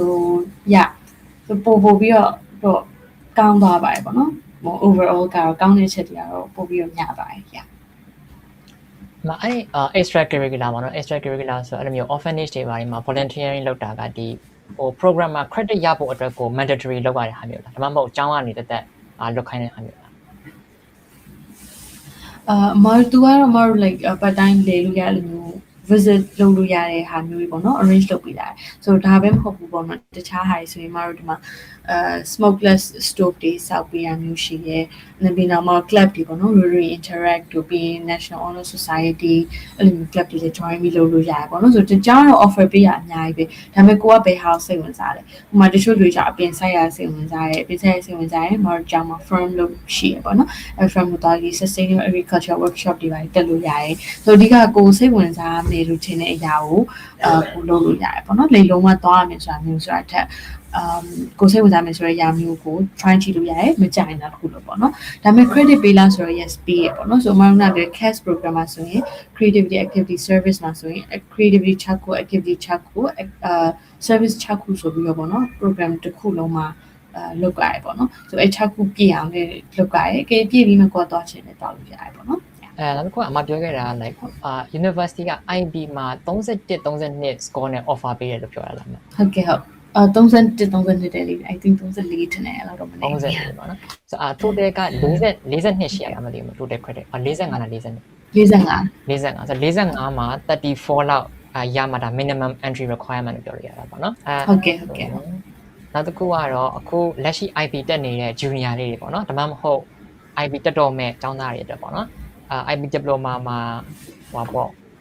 ဒီပဲ survive လုပ်ဖို့အတွက်ပေါ့နော် survive လုပ်ဖို့အတွက်ဆိုရင်အမအနေနဲ့ personal top 3 tips ဆိုရင်ပါရှိမလဲပါပထမဆုံး tip က procrastinate မလုပ်ဘူးပေါ့နော်ဆိုအမတို့ရတယ်အမတို့ senior ရ procrastinate မလုပ်နဲ့ပြောရ but then အကုန်လုံးက procrastinate လုပ်ကြရပေါ့နော်ဆို butတကယ်တော့လုံးဝမကောင်းဘူးဥပမာအမတို့ဒီ summer break ရှိရဆိုလို့ရှိရင် summer break မှာကိုယ့်ရဲ့ဒီ internal assessment submit လုပ်ရမယ့် research paper ရှိရ research တွေရှိရဆိုရင်အခါရေးပြအောင်ပေါ့နော်အချိန်ရှိနေတော့မှပြအောင်လုပ်တင်တယ်မလုပ်ထားတဲ့အခါမှာဘာပြဿနာဖြစ်သွားလဲဆိုတော့မ IGCSE မှာဆိုရင် pass paper ပဲလုပ်ပြီးဆိုရင်အနည်းဆုံး like 6လတစ်နှစ်လောက်ကနေစပြီးတော့ pass paper စလုပ်ကြတယ်ဒါပေမဲ့ IB ဆိုတကယ်ဆို pass paper ပိုအောင်လုပ်ကြမှာဘာလို့လဲဆိုတော့ခက်တယ်ပိုခက်တဲ့အတွက်ပိုလုပ်အောင်ဒါပေမဲ့အမဆိုဘယ်လိုဖြစ်သွားလဲဆိုတော့အမIA ထဲမှာ like internal assessment တွေပြီးအောင်လုပ်တယ်ဒါပေမဲ့ဘယ်လိုဖြစ်လဲဆိုတော့အမ change သွားတယ်ပေါ့နော်ဥပမာအမကoriginal initial topic ကတခုဆိုရင်အမအဲ့ experiment လုပ်ကြည့်ရှင်မှာ experiment မအောင်ဘူး fail ဖြစ်တဲ့တော့နောက်တစ်ခုထပ်လုပ်ကြတယ်ဆိုတော့တော်တော်များ order IA ကလွယ်ပါတယ် like လုပ်လိုက်တာနဲ့ပြီးသွားမှာပဲပေါ့နော် investigation လုပ်လိုက်ပြီးသွားမှာပဲဆိုအဲ့လိုနဲ့မပြီးသွားဘူးပေါ့တကယ်လဲလုပ်ကောအမခံမှန်းထားတာတော့ like တပတ်နှစ်ပတ်နဲ့ပြီးပြီပေါ့ဒါပေမဲ့တကယ်လဲလုပ်ကောဟိုဟာလိုဒီဟာလိုနဲ့ဆိုရင်အနည်းဆုံးမှဟာဆို2လ3လလောက်ကြာသွားတယ် experiment ကြီးပဲပေါ့နော်ဆိုတကယ်အမှအချိန်ကြီးကုန်သွားတယ်ပြီးရင်ကို data များရတဲ့အတွက်ကြောင့်မလို့ကိုမှဘာမှdata discussion လေးလုပ်လို့မရဘူး data analysis လည်းဘာမှရေးလို့မရဘူးပေါ့နော်ဆိုအဲ့လိုမျိုးဟာရကြိုပြီးတော့ plan လုပ်ထားတယ်ဒါကြောင့်မလို့ဒီ first year ပေါ့နော် year 1 မှာကနေစပြီးတော့အဲ့ဒါ teacher plan လို့ experiment ဒီမှာဆိုရင် pilot study တွေ try ကြည့်ပြီးတော့ experiment အနည်းဆုံး experiment တော့ဒီ year 1 မှာပြအောင်လုပ်တင်တယ်ပေါ့နော်ဒါတော့ science subject တွေပေါ့ social science တွေဆိုလည်းအဲ့လိုပါပဲတဝက်လောက်ကိုအနည်းဆုံး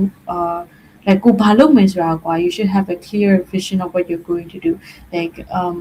လုံးဝပြီးစရာမလိုဒါပေမဲ့ကိုဘာလုပ်မယ်ဆိုတာကိုသိတင်တယ်ပြင်ကို experiment အောင်မြင်လာဆိုတာလောက်ကိုတိကျသိရမယ်ပေါ့နော်လုံးဝထဲဝင်လောက်တော့သိထားတယ်အဲ့လိုလုံးဝအမဒီဇင်ဘာလကိုဆိုလုံးဝ IA အကုန်အပြီးပေါ့ year 2အလယ်လောက်မှာဆို submit လုပ်စရာအကုန် submit လုပ်ပြီးတော့နောက်ဆုံး semester ကိုpass paper question တွေကြီးပါပဲ focus လုပ်တင်တယ်အမတို့ကဆို pass paper လုပ်တာတော်တော်နောက်ကြတယ်ဘယ်ချိန်မှလုပ်ရလဲဆိုရင်အမ plan လုပ်ထားပါတော့ငါအနည်းဆုံး January လောက်ဆိုလို့ရှိရင်တော့ငါစလုပ်တော့မယ်ပေါ့ pass paper ဒါပေမဲ့တကယ်လည်းကြောက်အမစာမွေးဖြစ်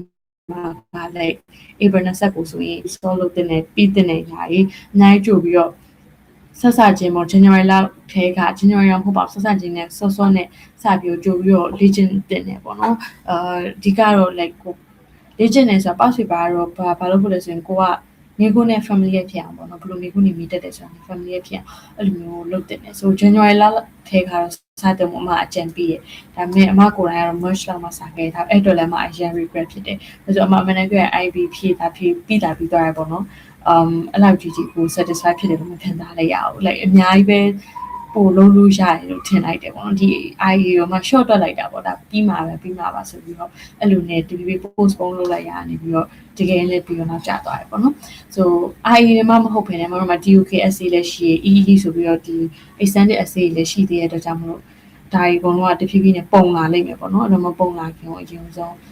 ကိုမှရှိသလားဟောနည်းနည်းလုပ်တင်တယ်ပေါ့နော် so ဒါ first step ပါ and second tip ကကျတော့ use of AI ပေါ့နော် so IB student တွေက AI နဲ့အရင်သုံးကြတယ်အရင်သုံးနေဆိုတော့အမတို့research paper ရေးရဖြစ်တဲ့အတွက်ကြောင့်မလို့ research မလုပ်ချင် information မရှာချင်တဲ့ကြောင့်မလို့ AI ကနေပြီးတော့ပဲရှာရဲပြီးတချို့ဆို AI ကနေပြီးတော့ talk ပဲကိုရေးရပေါ့နော် so English ကို higher ယူရသွေးဆိုလို့ရှိရင် higher level essay ဆိုရေးရတယ်ပေါ့နော်ကိုကြိုက်တဲ့စာအုပ်တော့ကိုရွေးပြီးတော့အဲ့လိုမျိုး high ဆိုရင်သူက AI နေသုံးတဲ့အတွက်ကြောင့်မလို့ဘာဖြစ်လဲဆိုတော့အမတို့ဒီ extended essay ပါဆိုရင်နောက်ဆုံးစစ်လိုက်တဲ့အချိန်မှာAI စစ်လိုက်တဲ့အချိန်မှာလုံးဝတစ်ခုတော့ AI ဖြစ်နေတာပေါ့နော် AI ဖြစ်နေနောက် IB ကသုံးတဲ့ AI တစ်ခုရှိရပေါ့နော်သူက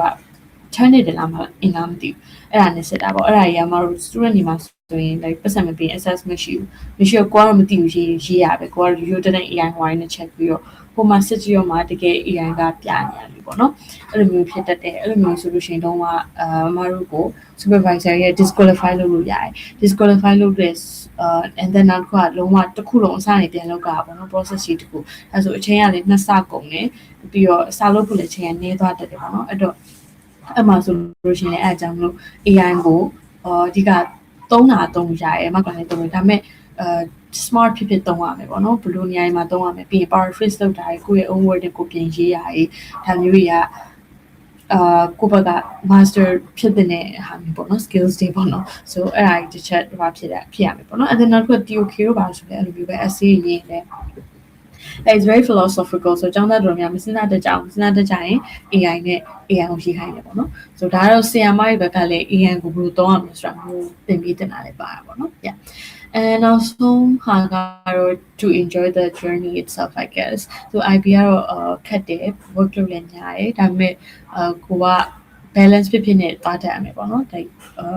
စာလုပ်တာလည်းလုပ်ဒါပေမဲ့အဲ့ဒီအချိန်မှာအရင်လည်း burn out မဖြစ်ဘဲနဲ့ကိုယ့်ရဲ့ work လုပ်ဖို့တေချာလေး manage လုပ်ကိုတနေ့ပါလုပ်ဆရာရှိလဲ to do list လုပ်ချရတာအဲ့ဒါကိုတနေ့ပြရအောင်လုပ်ပေါ့နော်လို့ consistent ဖြစ်လေးတောက်ဖို့လုပ်ပါတယ်မတို့ဒီ research လုပ်ရတယ်ဆိုတာကကိုယ်ပိုင် like experiment တွေကိုလုပ်ပြီးတော့မှအဲ့ဒီ result တွေနဲ့ research paper တွေရေးရတာမှာ IB မှာဟုတ်ကဲ့ဟုတ်အဲ့လိုပုံစံမျိုးပေါ့နော်ဟုတ်အဲ့ဒါဆိုရင်နည်းနည်းလေးမေးလိုက်ပါမယ်။ဆိုတော့ကျွန်တော်ကဒီ biology စိတ်ဝင်စားတာဆိုတော့လေအမရဲ့ bio မှာဘယ်လိုမျိုး research လုပ်ခဲ့ရလဲပေါ့နည်းနည်းတော့ပြပြပေးပါ။ဟုတ်ကဲ့so အမရဲ့ initial experiment ကကြတော့အမလုပ်ချင်တာဒီ duckweed plants တွေနဲ့လုပ်ချင်တာပေါ့နော် so like effect of salt concentration on the growth of duckweed ပေါ့နော် so ဒါအမရဲ့ topic ပေါ့ so ဒါမဲ့အမတကယ်နဲ့အမအဲ့ duckweed မှာအဲ့ဒါတန်းတာတခုပေါ့နော် experiment ကြီးကြားရဆိုတော့ဒီ duckweed မှာအမတို့ကျောင်းကတောင်ပေါ်မှာရှိရတဲ့အတွက်ကြောင့်မို့ Amazon ကတစ်ခါပို့မယ်ဆိုလို့ရှိရင်အချိန်ကအနည်းဆုံး2ပတ်3ပတ်လောက်ကြာရောက်ဖို့အတွက်ပေါ့နော်ဆိုအဲ့လိုဖြစ်တဲ့အတွက်အမမှာ duckweed ရောက်လာရောတစ်ပတ်2ပတ်လောက်ကကြာပါတယ်အဲ့နဲ့အမလှုပ်ရောduckweed တွေကပေါက်မလားအပြင်ကsalt concentration ကြောင့် pilot study လုပ်ကြည့်အပြင်ကဘာမှပေါက်မလားဘာလည်းကြောင်းမသွားဘူးပါဘာလို့လဲဆိုအမထင်တာအဲ့တော့မှပြန်စဉ်းစားကြည့်အမစားရေပေါ့နော်salt solution တွေလုပ်တဲ့အချိန်မှာအမက salt ကိုတေချာပြောအောင်မဖြောလိုက်ဖ ೇನೆ အဲ့လိုမျိုးအမလှုပ်လိုက်လို့ထင်ပါတယ်အမသုံးနေ salt ကြောင်းလည်းပါမှာပေါ့နော်အဲ့တော့ဘာဖြစ်လဲဆိုတော့အမအနေထိုင်နေပေါ့နော်အဲ့တော့အပြင်ကဘာဖြစ်မလားအမနဲ့တစ်လလောက်ကကုန်သွား so experiment fail ဖြစ်သွားတယ်ပေါ့နော် so အဲ့နဲ့အမနောက်တစ်ခုလုပ်မယ်ဆိုတော့အမဘာလုပ်လိုက်လဲဆိုတော့နောက်တစ်ခုကကျအမ pH နဲ့ပဲအမmustard အစီကိုပေါ့နော် pH ကဘယ်လို affect ဖြစ်လဲဆိုတာပေါ့အဲ့ဒါလည်းအဲ့လိုမျိုးပဲအမ pilot study လုပ်တော့အကောင်းပြီပေါ့နော် pilot study လုပ်တော့ဟုတ်လားဒါပေမဲ့တကယ်လဲလုပ်လိုက်ရောတကယ်လဲလုပ်ကော pH က pH 357ပြီးလို့ရှိရင်အမဟာပေါ့master C 5ခု6ခုလောက်နဲ့ပေါ့နော် ဒီ petri dish တွေနဲ့သူက chamber နဲ့ထည့်ပြီးတော့ကြည့်လိုက်ပေါ့သူကအပင်တွေကတော့ growth ကတူပဲဖြစ်နေသူကဆို like there's no like significant difference so အဲ့လိုမျိုးဖြစ်နေအဲ့တော့အမှလည်း experiment tab fail သွားတယ်ပေါ့နော်ဆိုအဲ့လိုမျိုးအမ bio AI ကတော်တော်လေးဒုက္ခရောက်တယ်အဲ့နဲ့နောက်ဆုံးဘာလုပ်လိုက်လဲဆိုတော့yeast ပေါ့နော် yeast နဲ့အာလူမှာတော့ catalase enzyme ရှိတယ်လေ so အဲ့ catalase enzyme ကcatalase enzyme နဲ့ temperature ကနေပြီးတော့ catalyst enzyme ရဲ့ activity ကိုပေါ့နော်ဘယ်လိုမျိုး affect ဖြစ်လဲပေါ့ so နောက်ဆုံးအဲ့ဒါကတော့အဆင်ပြေသွားရပေါ့နော် so အဲ့ဒါတော့အဆင်ပြေသွားရ and then နောက်ပြီးမှဒီက water bath device control လုပ်ကပို့လွယ်ပေါ့နော် so အဲ့ဒါတော့အဆင်ပြေဒါပေမဲ့အဲ့ဒါလည်း experiment တော်တော်ကြာတယ်ဘာလို့ဆိုတော့အမမစုပေါင်း try ပဲနော်ခုလဲဆို60လောက်လုပ်ရတယ်60လောက်မှတစ်နေ့ကို9ခုအောင်မပြီးဘူးအစားတော့ကိုပေါ့နော်ဟဲ့ငါလုံးမယ်ဒါဆို2ပတ်လောက်နဲ့ပြီးရပေါ့ပြီးရောတကယ်လဲလုပ်ရောတစ်ရက်ကို9ခုအောင်မပြီးဘူးဘာလို့ဆိုတော့တစ်ခါလုပ်ပြီးရင်ခွက်ကသွားဆေးပြီးလို့ရှိရင်နောက်ထပ်ပြန်ထည့်ရတယ်ပေါ့နော်ဆိုအဲ့လိုမျိုးဆိုအမှအဲ့လောက်ကြီးမပြီးဘူးပေါ့နော်တိတိဒါမှနေ့တိုင်းအားတဲ့ချိန်နဲ့သွားပြီးတော့အမှ investigation ကို lab ထဲမှာသွားလုပ်နေမှာမပြီးဘူးပြီးတော့အမှတော်တော်ကြာသွားတယ်အမှလည်းပဲတစ်လားလောက်က investigation လုပ်လိုက်တာပေါ့နော်ဆိုပြီးအမှန်ပြောလို့ရှိရင် like result တွေကတချို့ဟာရ like ကိုယ့်ရဲ့ hypothesis နဲ့မညီတဲ့ဟာရှိရကွာအဲ့လိုဆိုလို့ရှိရင်သိအောင်လားဟိုမှာtrial က9ခုဆိုရင်2ခုလောက်ကမညီဘူးအပွားနောက်3ခုကိုကြည့်ပြီး result ကို you know manipulate လိုက်တာတွေ့နေရှိရပေါ့နော် so အဲ့လိုမျိုးပါ yeah ဟုတ်တယ်မှာကျွန်တော်တို့ OSSC မှာတော့အဲ့လိုမျိုး practical lab တော့မလုပ်ရဘူးပေါ့နော်ဒါပေမဲ့ digital simulation ကနေ lab လုပ်ရတဲ့ဟာရှိတယ်အဲ့ဒီမှာဆိုရင်လည်းအဲ့လိုပဲပေါ့နော် digital သာပြောတာဒါပေမဲ့ result တွေကအများနဲ့ consistent ဖြစ်နေတယ်အဲ့တော့အဲ့ဒီ data ကိုသုံးပြီးတော့ကျွန်တော် graph တွေပြန်ဆွဲရတဲ့အပုတ်တွေဆိုရင်ဘာလုပ်လဲဆိုကြ data point တွေနည်းနည်းလေး force လိုက်တယ်ပြီးရင် best fit နဲ့နေအောင်လုပ်လိုက်တယ်အဲ့လိုမျိုးလောက်ရတဲ့ဟာတွေဟုတ်တယ်အဲ့လိုမျိုးလောက်ရတဲ့ဟာတွေ best fit line နဲ့ချိန်ပြီးကြည့်လိုက်အဲ့လိုလောက်ရရှိပြီးတော့အမတို့ကိုခေါ်မှာဆိုရင်လေအမအနေနဲ့ပေါ့နော်မျိုး like experiment လုပ်တဲ့အခါမှာlike unique ဖြစ်တဲ့ experiment တွေဘာတွေလုပ်တဲ့လူတွေရှိလားအဲ့လိုနည်းထူးခြားတဲ့ဟာလေးတွေပေါ့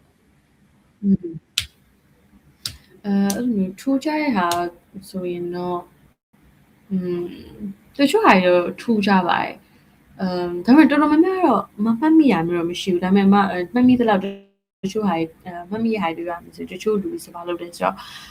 ဟိုက makeup ပစ္စည်းပေါ့နော်ဆိုတော့ makeup ပစ္စည်းကဟိုကို makeup ပစ္စည်းနဲ့ yeast နဲ့လားမသိဘူးเนาะအဲ့လိုမျိုးဆန်းတဲ့ဟာရှိရပေါ့နော်ဆို makeup ပစ္စည်းတွေကနေပြီးတော့ makeup ဟိုလားမသိဘူး makeup ပစ္စည်းရဲ့ဒီ skin ပေါ်မှာဘယ်လို effect ဖြစ်တယ်ဆိုတာဆန်းဖို့ပေါ့နော်ဆို skin ကိုဟိုဖြစ်အောင်imitate ဖြစ်အောင်ပေါ့နော် yeast cells တွေနဲ့လုပ်တာမျိုးပေါ့နော်အဲ့မှာဒီ makeup concentration တွေပြောင်းမျိုးပေါ့နော်အဲ့လိုမျိုးဆန်းတာအဲ့ဒီကတော့နည်းနည်းအဓိကနောက်ဒီ microplastic နဲ့ပတ်သက်ပြီးတော့လည်းလုပ်ကြရသူရှိရပေါ့နော် microplastic တွေ plastic တွေပေါ့အဲ့ဒါကြီးကလုံရှုပ်တယ် plastic microplastic ကတော့ဝယ်ဖို့လည်းခက်တော့ကိုယ့်ဘာကို plastic တွေကိုကြိတ်ပြီးတော့အဲ့ဒါကြီးလုပ်တော့အရင် like detail ဖြစ်တယ်ပေါ့နော်အဲ့ဒါကြီးကြတော့လေဆိုအဲ့လိုမျိုးဟာရောရှိပါတယ်အဲ့လိုမျိုး experiment တွေလုပ်ရတာအပြင်ပေါ့နော်ဟို like literature review လို့ဟာမျိုးလုပ်ရတာ like literature review ဆိုတာသူများရဲ့ publish research ကိုပြန်ပြီးတော့analyze လုပ်ရတဲ့ဘာလို့ဟာမျိုးပေါ့နော်အဲ့လိုမျိုး assignment တွေရှိတာမှာဟုတ်ကဲ့ဟုတ်အဲ့လိုမျိုး assignment တွေလည်းအများကြီးရှိရဲမက like ဟွာလောက်တာ science လောက်တာမ extended essay လည်းမ physics မှာလုပ်လိုက်တာဆိုတော့မတို့ literature review ကအဲ့လိုမျိုးလုပ်လိုက်ရပါဘောနော်ဒါပေမဲ့ဒီက science social science ယူရတူပေါ့နော် psychology တို့ business management တို့အဲ့လိုမျိုးယူရတူရကြတော့ literature review လုပ်ကြတယ်တခြားresearch တွေကိုအရင်ဆုံးဖတ်ပေါ့နော်ကို research မလုပ်ခင်အရင်ဆုံးဖတ်ပြီးတော့လုပ်ကြရပေါ့နော် so ဒါပေမဲ့လည်းအမှန်ပြောရင် like I don't think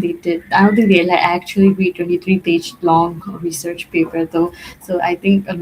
ChatGPT မှာ research ကိုထည့်လိုက်ပြီးတော့ summarize လုပ်ခိုင်းတာမျိုးပေါ့နော်အဲ့လိုမျိုးလုပ်ကြရတော့များတယ်ပေါ့နော် so အချိန်လည်းမရှိတဲ့ခါကြပါပေါ့နော် so အမ experiment မှာဆိုရင်တော့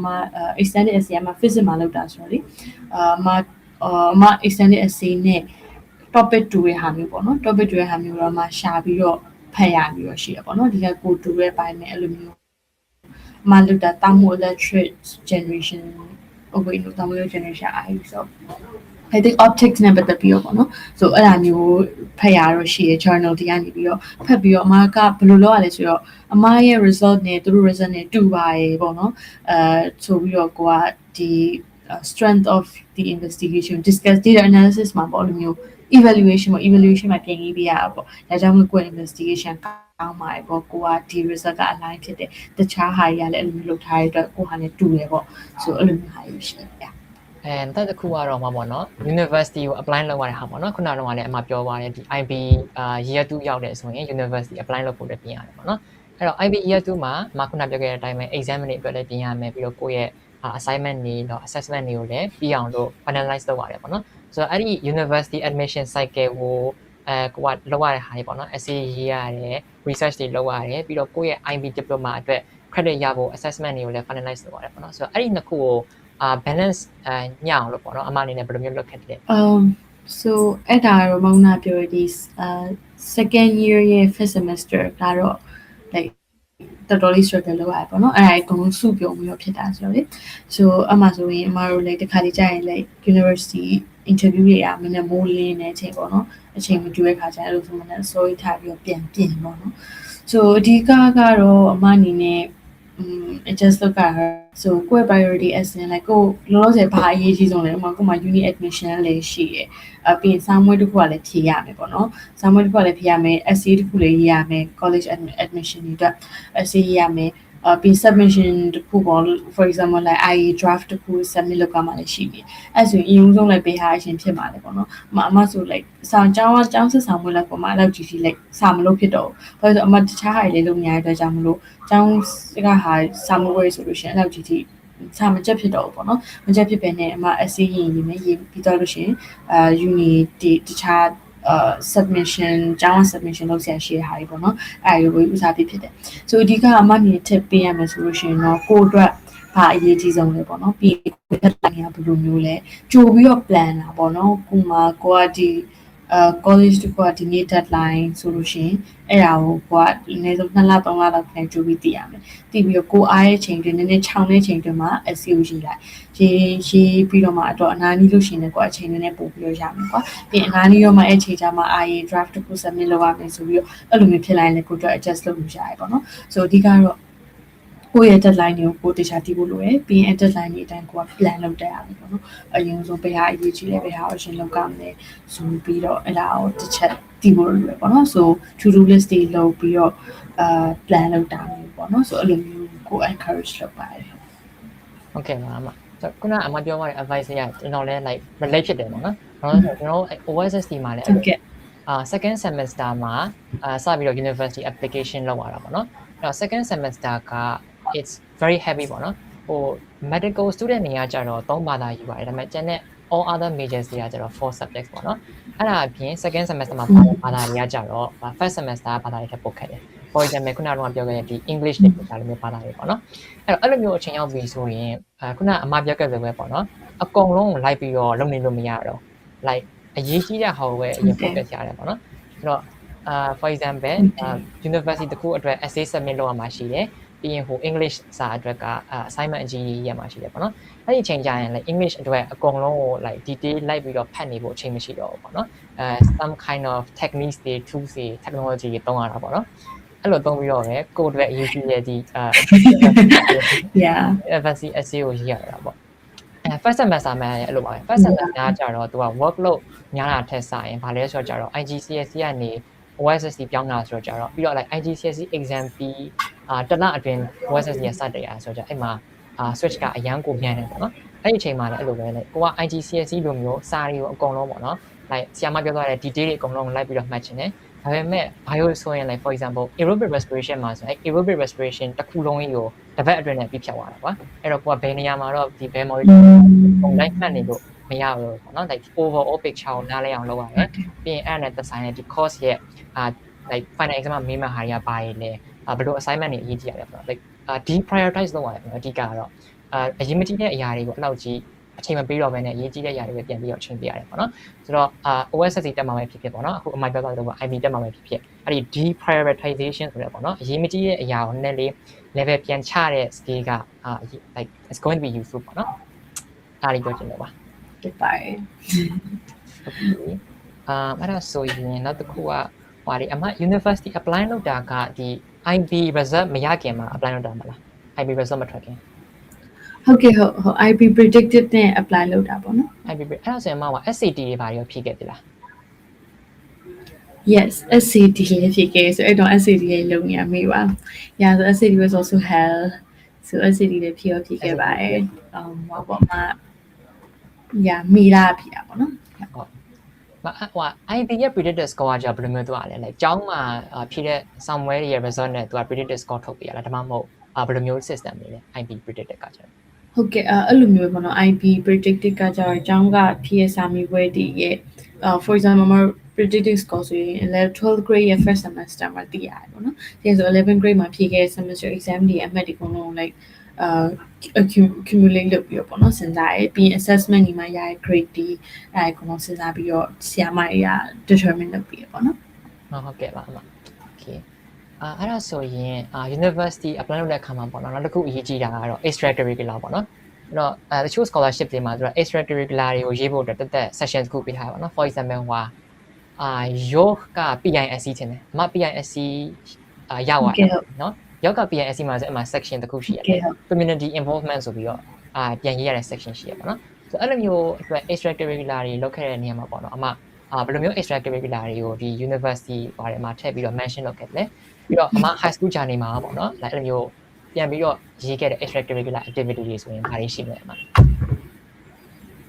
ဟုတ်ကဲ့ so extracurriculars ကတော့အမအနေနဲ့အမကြိုက်တဲ့ဟာပေါ့နော်အမသဘောကျဆုံးဟာဆိုရင်တော့အမ biodiesel project ပေါ့ so biodiesel project ကကျတော့အမဒီကျောင်းက cafeteria တဲ့မှာရှိရ3မီတာစီပေါ့နော် SCO ပြန်ယူပြီးတော့ biodiesel ပြန်လုပ်တာပေါ့ biodiesel လုပ်ပြီးတော့ဒီအကြောင်းမှာရှိတဲ့ဒီ generator တွေဒီမှာပြန်ပြီးတော့ပေါ့နော်သုံးတယ်မှာ test လုပ်တဲ့ဒီ specific heat capacity test တို့ပြီးရင် like flow rate testing တို့အဲ့ဒါကြီးပေါ့နော်ပြန် run နေ run ပြီးတော့ UO diesel နဲ့ဘယ်လောက်กว่าလဲပေါ့နော်အဲ့ဒါကြီးဟောဖြစ်တယ် and then ပြီးတော့မှ outreach အနေနဲ့ဆိုရင်ဒီMartin ပေါ့မြို့မှာရှိရဲ့ဒီ local ကျောင်းတစ်ကျောင်းသွားပြီးတော့ဒီ biodiesel လုပ်နေတင်ပြီးရပြီးတော့ biodiesel ရဲ့ကောင်းလာရင်ကောင်းလာတင်ပြီးရပေါ့နော် so အဲ့လိုမျိုးဟာလေးလုပ်ခဲ့တယ်ပြီးတော့ Mario project ကဒီ India Innovation Challenge ပေါ့အဲ့ဒါကကျ University of Sydney ကလုပ်တယ်ပေါ့နော်အဲ့ project မှာ Mario က like top 5 လို့မျိုးပေါ့နော် placement တစ်ခုရရပေါ့နော် so ရရတဲ့ကြောင့်မလို့အမထင်တာအဲ့ project လေးကတော့အမရဲ့ဒီ profile ကိုboost လုပ်ပြီးလို့မြင်ပါတယ် and နောက်တစ်ခုကကျတခြားအနေနဲ့ဆိုလို့ရှိရင်တော့ဒီ National Honor Society ကိုပါလို့ဆိုရင်အမ member ဖြစ် join နေပြီးမှ Science National Honor Society ရဲ့ executive team မှာပေါ့နော်vice president ဖြစ်လုပ်ခဲ့ဘူးရပေါ့နော် so အမဆိုရင်တော့ဒီ science outreach လေးလုပ်တယ်ပြီးရင်ဒီ science နဲ့ပတ်သက်တဲ့ဒီ magazines တွေပါတယ်ပေါ့နော်အဲ့လိုမျိုးတလားတစ်ခါရမဟုတ်ဘူးပြောပြမလဲဟိုပေါ့ bi monthly ဒါမှမဟုတ် semester တစ်ခုတစ်ခါပေါ့နော်ဆိုအဲ့လိုမျိုးဟိုလုပ်ဖြစ်တယ် and then now တခြားပါရှိသေးလဲဆိုရင် sustainable agriculture ဘာလို့ဆိုရင်အဲ့လိုမျိုး workshop တွေပါပေါ့နော်တက်တယ်ပြီးရင်မတို့ဒီ article တွေပြန်ပြီးရေးပြီးတော့မတို့ article တွေကိုဒီ local community နဲ့ပြန်ပြီးတော့ distribute လုပ်တာမျိုးပေါ့နော်ဆိုအဲ့လိုမျိုးရှိရဲပြီးမှ TEDx ပေါ့နော် TEDx တွေလို့တခုလည်းမ organize လုပ်ဖြစ်တယ်ကိုပါကို license ရှောက်ပြီးတော့အကြောင်းမှာပဲအဲ့ဒါလေးလုပ်ဖြစ်တယ်so ပြီးရင်treasure thon လို့မျိုးပေါ့နော် treasure thon ဆိုလို့ရှိရင်ဒီမှာဒီကိုရိုက်ကနောမှာကကြတော့ဒီအိန္ဒိယမျိုးပေါ့အဲ့မှာဆိုရင်ကြတော့ဒီ waste management ကတော်တော်ဆိုရပေါ့နော် so like ဒီနေရာတော့အမိုက်ပုံနေရလိုမျိုးနေရာတိုင်းမှာလိုမျိုးဖြစ်နေဆိုတော့မတို့ဒီ forest တစ်ခုထဲမှာဟိုပေါ့ဗာဒီ competition လို့မျိုးပေါ့နော်ဒီចောင်းသားကြီးအကုန်လုံးလာရဲလာပြီးတော့အမိုက်ကောက်တယ်ကောက်ပြီးအမိုက်အများဆုံးရတဲ့သူကိုမှ price တစ်ခုပေးရတယ်ပေါ့နော်ဆိုအဲ့လိုမျိုးဟာမျိုးလေးလုပ်ဖြစ်တယ်ပေါ့နော်ဆိုဒါကတော့အကြောင်းမှလုပ်ဖြစ်တဲ့ easy ပေါ့နော်တခြား extracurricular ဆိုတော့အပြင်မှာတော့စာသင်ဖြစ်တယ်စာသင်တာတော့မှIGCSE မှာကနေရပေါ့နော်စာပြီးသင်ဖြစ်တယ်သင်တာတော့မှ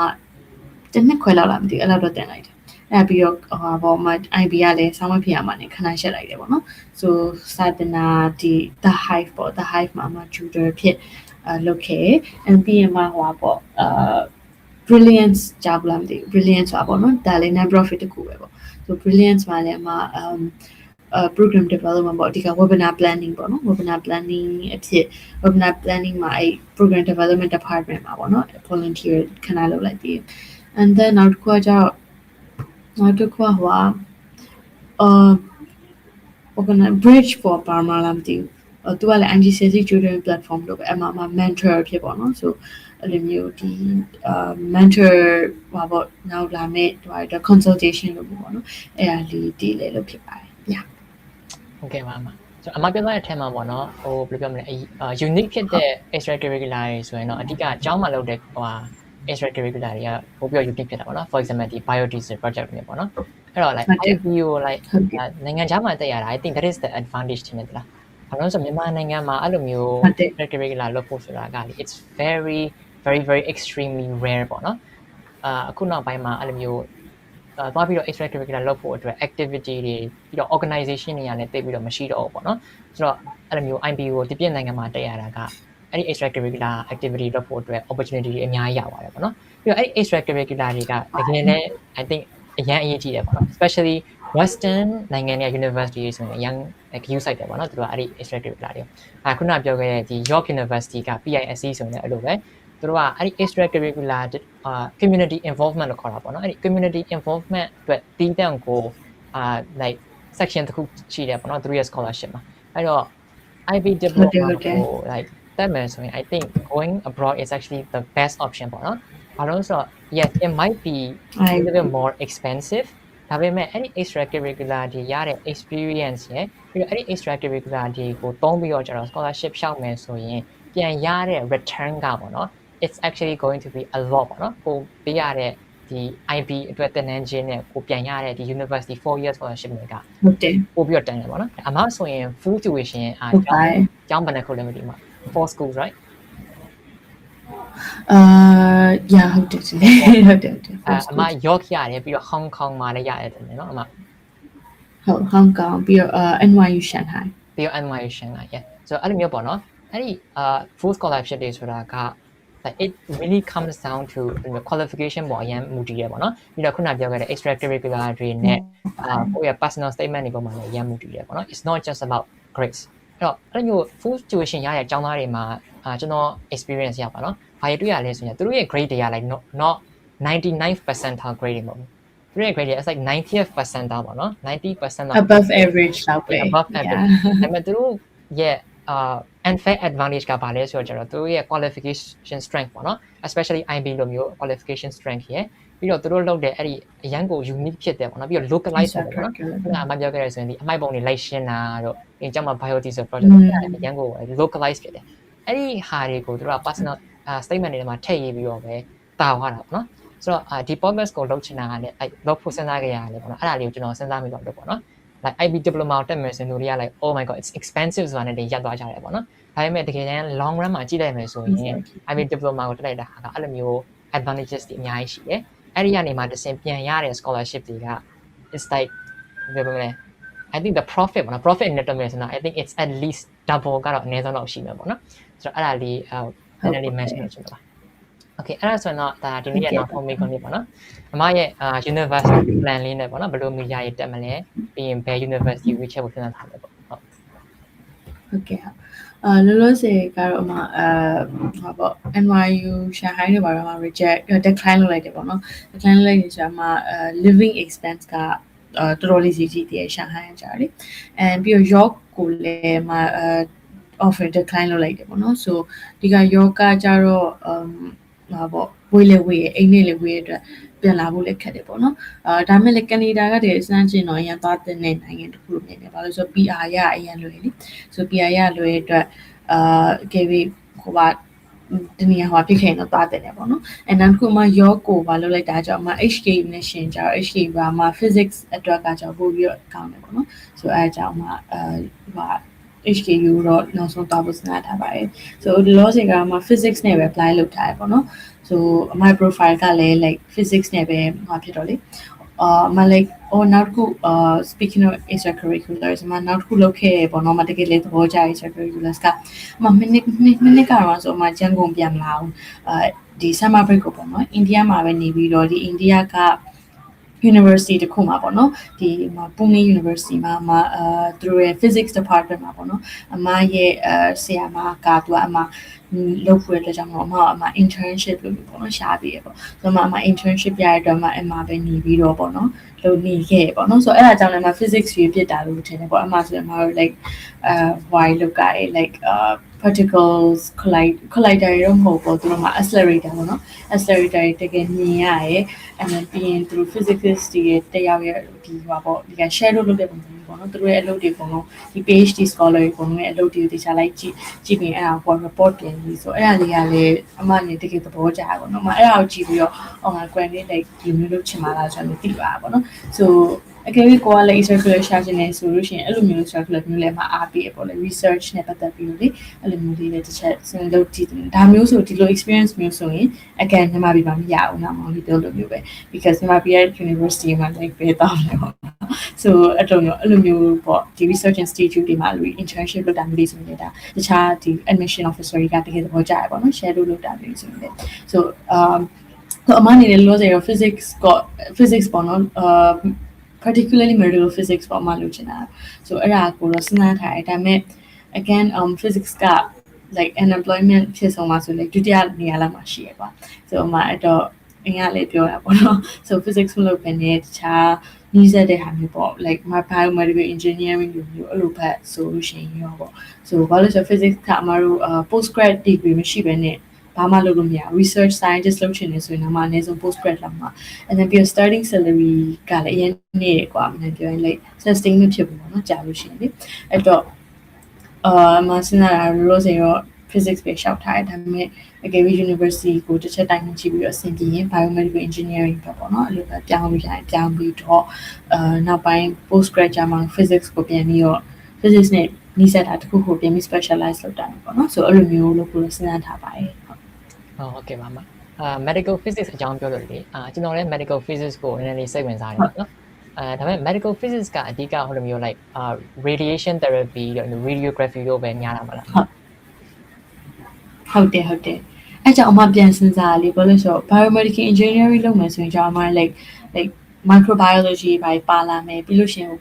how do you call it like prosthetic လားအဲ့လိုမျိုးခြေလူလက်တွေ့လုပ်တာမျိုးလေအဲ့လိုမျိုး robotics အဲ့လိုမျိုးပါလာမယ်အမအဲ့ပိုင်းသွားချင်တာမဟုတ်ဘူးကွာအမ like imaging ဘက်သွားချင်တယ် radiation therapy တို့အဲ့လိုမျိုးဘက်ဒီပေါ့နော်အဲ့လိုဘက်သွားချင်တာဆိုတော့လေမတူပါမနိုင်တဲ့ biomedical engineering နဲ့ medical physics ကလည်းအဲ့တော့တစ်ချက်ပြန်စဉ်းစားရနေတာပေါ့နော်I think အဲ့ဒီဟိုကျွန်တော် diagnostic radiography လို့ပါတယ်မှာကျတော့သူတို့ကhealthcare ပေါ့နော် healthcare ဘက်နဲ့တော့သွားပါတယ်တင်တယ်နော်အဲ့တော့ကျွန်တော်စဉ်းစားမိတာပေါ့နော်စဉ်းစားမိတဲ့တစ်ခုကဘာလဲဆိုတော့အဲ့လိုမျိုး healthcare နဲ့ဆိုင်တဲ့အရာတွေကသူတို့ကအမျိုးသူတို့ရဲ့ citizen တွေကိုပို့ပြီးတော့favor ပေးတယ်ပေါ့နော်အဲ့တော့အဲ့ဒီဘက်မှာနည်းနည်းလေး challenge ရှိမယ်လို့ထင်တယ်ပေါ့နော် medical physics ဘက်မှာ but anyways I think ကျွန်တော်လည်းအဲ့ဒီ medical physics ကပြန်ကိုစိတ်ဝင်စားစရာကောင်းတယ်လို့ထင်တယ်ပေါ့နော် especially radiation therapy ပေါ့နော် radiation therapy ကအခု cancer ဆိုတဲ့like research ဘက်မှာအရင်ကဖြစ်နေတာဆိုတော့ radiation therapy က cancer နဲ့ခွဲလို့မရတဲ့ဟာဖြစ်နေတာဆိုတော့လေ I mean if you make it then you're going to make it ပေါ့နော်ဆိုတော့ yeah emerging field ပေါ့နော် emerging field biomedical engineering ဘက်မှာလည်း I think အမအနေနဲ့ဆိုရင် you could transition into things like tissue engineering တို့ပြီးရင် even pharmaceutical engineering တို့အဲ့လို option တွေtransition လို့ရမယ်ထင်တယ်ပေါ့နော်ဆိုတော့ biomedical engineering ကတော့ပို့ပြီးတော့ flexible ဖြစ်တာပေါ့သူက biomedicine လည်းပါတယ်ပြီးတော့ engineering လည်းပါတာဆိုတော့ဟို physics ကလည်းပါတယ် physics ကကျတော့ pure physics ဆိုတော့ပို့ပြီးတော့theoretical ကြားတယ်ပေါ့နော်ဆိုတော့ nevertheless I think you're going to like create a very successful career ပေါ့နော် Okay thank you so much question လေးတွေကတော့လောက်ပါပဲပေါ့နော်တကယ်တော့ဟိုတချို့ question တွေကမေးဖို့ပြင်မထားဘူးပေါ့နော်ဒါပေမဲ့အမနဲ့စကားပြောရင်းနဲ့ဒါစိတ်ဝင်စားတဲ့အရာလေးတွေလည်းစဉ်းစားပြီးတော့ကြတော့ပေါ့နော်မေးဖြစ်သွားတာပေါ့နော်အဲ့တော့အဲ့ဒီမေးခွန်းလေးတွေကိုလည်းလုံးဝ detail ကြနဲ့ပေါ့နော်ဖြည့်ပေးတဲ့အတွက်ကျေးဇူးအများကြီးတင်ပါတယ်ပြီးတော့ဒီ IB diploma နဲ့ပတ်သက်တဲ့ experience ကိုလည်းပေါ့နော်အခုလိုမျိုး share လုပ်ပေးတဲ့အတွက်ကျေးဇူးအများကြီးတင်ပါတယ်ပေါ့နော်အဓိကခုနကကျွန်တော်ပြောခဲ့သလိုပဲမြန်မာနိုင်ငံမှာကျောင်းသားတွေက IB ဆိုရင်ဈေးကြီးရတဲ့တင်သူကဇလန်တက်သွားပြီပေါ့နော်ဒါပေမဲ့အနောက်ပိုင်းမှာအဲ့လိုမျိုး opportunity တွေအများကြီးရှိတယ်ဆိုတာကိုဒါ I think ပေါ့နော်အမတန်းနန္ဒာဆိုတာအခုဟိုတခုကလည်း post တင်ထားတယ်ပေါ့နော်အဲ့ဒီ post တွေပြီးတော့ကျွန်တော်အမကို invite လုပ်ပေးသွားတာပေါ့နော်ဆိုတော့အမတန်းနန္ဒာ so is currently the role model for why you should choose the IB diploma ပေါ့နော် especially IB result ထောက်အောင်တွေ့ IB result ထိုင်ပြီးပိုင်းခက်တယ်အဲ့ဒါအမရဲ့ scholarship ကပါလေ conditional scholarship တွေလား yeah conditional scholarship မဟုတ်ဘူးအဲ့အကြောင်းမှ IB အဲ့လိုကြီးမှမဖြစ်လိုက်တာပေါ့နော် okay scholarship က conditional မဟုတ် admission က conditional အဲ့ဟို34 35လောက်ပေါ့နော်ဟို IB score yeah 34 35 and then it will be okay right all fine nothing to stress about hopefully okay IB score ကအခု July လောက် August လောက်ပါJuly 6ရက်နေ့ထားမှာ July 6ရက်နေ့ okay အဲ့ဒါဆိုရင်တော့အရင်မလို့တော့ပေါ့နော်အဲ့ July 6ရက်နေ့ကျရင်အမအောင် Messenger နဲ့စလာဖို့ပါမယ်ပေါ့နော် စား မကောင်းရင် deactivate လုပ်လိုက် Okay ပါဆိုတော့ once again thank you very much for all these detailed answers ပေါ့နော်အဲ့တော့ဒီ podcast ကိုကြည့်နေတဲ့junior လေးတွေအတွက်လည်းပေါ့နော် especially အခု major ပြီးတော့ junior လေးတွေအတွက်ပေါ့နော် IB diploma လေးကိုတိကျလေးစဉ်းစားသိချင်ပါတယ်ပေါ့နော် A-level ကမကောင်းလားဆိုတော့ကောင်းတယ်ဒါပေမဲ့ A-level နဲ့လည်းအဲ့ဒီ full tuition scholarship တွေကို break through လုပ်ဖို့အတွက်ပေါ့နော် struggle လုပ်နေတဲ့လူတွေအများကြီးတွေ့ရတယ် like when I'm talking about A-level စစ်ဆိုင်လုံးဝကိုခုနပြောခဲ့ပါလား 99% grade နဲ့တောင်မှအဲ့လိုမျိုး full tuition တွေကိုရဖို့အတွက်ခက်ခဲနေကြောင်းသားရရှိရပေါ့နော်အဓိကတော့ခုနပြောခဲ့လိုမျိုးပဲ IB က extracurricular တွေကသူတို့ unfair advantage ပေးပါတာပေါ့နော်အဲ့ဒီတော့အခု A-level versus IB ကိုစဉ်းစားမယ်ဆိုရင် IB ကိုတိကျလေးထပ်သွင်းပြီးတော့စဉ်းစားသိချင်တယ်ပေါ့နော်တကယ်ကိုpreparation အရာလည်းကောင်းတဲ့ qualification တစ်ခုဖြစ်တယ်လို့experience အရာရော extracurricular အရာရောကိုယ့်ရဲ့ portfolio ပေါ့နော် overall portfolio အတွက်အရန်ကိုကောင်းတဲ့ qualification ဖြစ်တဲ့အတွက် IB လေးကိုတိကျလေးစဉ်းစားမှလို့ပြောချင်ပါတယ် Okay ပါအဲ့ဒါဆိုရင်တော့ဒီနေ့ရဲ့ episode လေးကတော့ဒီလောက်ပါပဲအမ thank you very much ပါ Thank you so much for having me ဟုတ်ပါစိတ်ဝင်စားကြရှိတဲ့အရာလေးတွေပေါ့နော် like အမရဲ့ research လေးတွေဘာတွေထပ်လုပ်ဖြစ်တယ်ဆိုရင်ကျွန်တော် like messenger နေလောက်ပို့ပေါ့နော် like အဲ့လိုမျိုးအရာကိုကျွန်တော်စိတ်ဝင်စားရဲဆိုကြတယ် like စကားပြောပြတယ်ပေါ့နော် Okay ပါ Okay ပါလာပို့ပါမယ်ရှင် ဒီပါအဲ့ဒါဆိုရင်